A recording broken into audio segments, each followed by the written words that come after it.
ആ രാത്രി അയാൾ കടിച്ചു കീറിയത് എൻ്റെ ശരീരം മാത്രമല്ല, എൻ്റെ പേരും കൂടെയായിരുന്നു. എന്നെ ഒരു സ്ത്രീയായി കണ്ടിരുന്ന ലോകത്തിന് ഒറ്റ ദിവസം കൊണ്ട് ഞാനൊരു ഇരയായി. ഇരുട്ട് അപകടമാണെന്ന് പഠിപ്പിച്ച ലോകം ഒരിക്കലും പറഞ്ഞില്ല അപകടം മനുഷ്യരൂപത്തിലുള്ള അന്ധകാരമാണെന്ന്. ചോദ്യങ്ങൾ കൊണ്ട് എന്നെ നിശബ്ദമാക്കാൻ ശ്രമിച്ച ലോകത്തിന് ഒരിക്കൽ പോലും അവൻ്റെ നേരെ വിരൽ ചൂണ്ടാൻ ധൈര്യമില്ലാതെ പോയി. പക്ഷേ എൻ്റെ ശരീരത്തെ വെട്ടി വീഴ്ത്തിയ യോദ്ധാവ് ഒരു കാര്യം അറിഞ്ഞില്ല. ശരീരത്തെക്കാൾ മൂർച്ചയേറിയ ഒരു ആയുധം എന്നിൽ ഒളിച്ചിരിക്കുന്നു എന്ന്. എൻ്റെ ശബ്ദം.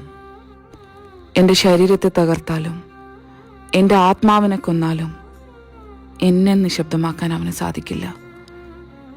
എൻ്റെ പേരിനെ മായ്ച്ചവർ അറിയാൻ. ഇന്ന് ഞാനൊരു ഇരയല്ല, ഒരു കഥയല്ല, വെറും ഒരു സ്ത്രീയുമല്ല, മറിച്ച് ഒരു മുന്നറിയിപ്പാണ്. നീതി കിട്ടാതെ പോയ ദിവസത്തിൻ്റെ പ്രതികാരമാണ്.